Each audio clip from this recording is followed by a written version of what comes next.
Okay, welcome back. By now you have looked at your new identity in Christ, the Imago Dei and what that means.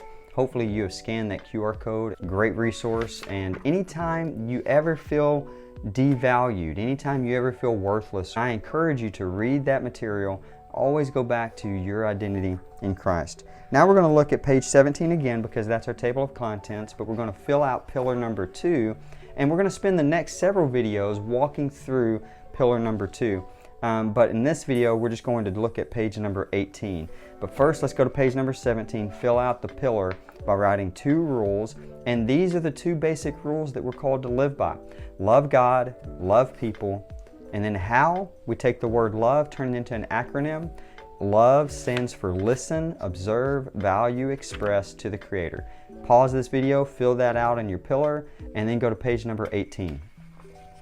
Now on page number 18, this is what it looks like.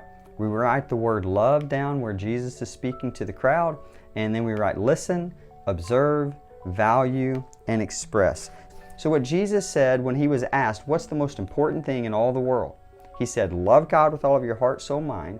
And then he added to this question another answer by saying the second greatest commandment is to love your neighbor as you love yourself. And then Jesus had this audacious statement.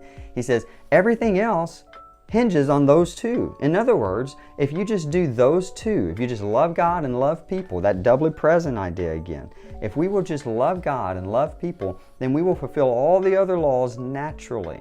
There are 613 laws in the Old Testament.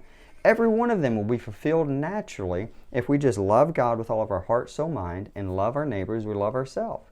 It's the decoder coin for how to please God and please others and to succeed in life, how to make our lives count. So if Jesus is telling us the truth, which we think that he is, then we should try to prioritize learning how to love God with all of our heart, soul, mind, and to love our neighbors we love ourselves. One of the best ways to begin is to begin to listen and observe, always looking for something of value that we can express to the Creator. If the Creator is God, in other words, if we're looking at somebody and we say, wow, that person is amazing because of their talent. Well, God created that person, so therefore I'm going to express that value to God and say, God, wow, way to go.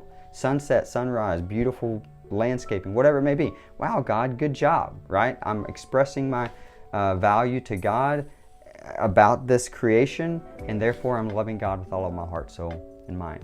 But what happens if the Creator happens to be a human, somebody who does great art or sings a great song or plays an instrument well or is a great an illusionist or whatever it may be?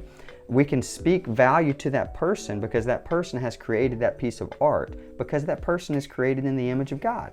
God being a creative God, when we create, we act in the divine nature we were created in. So therefore, that is valuable, and we should speak that value into the person and or to God.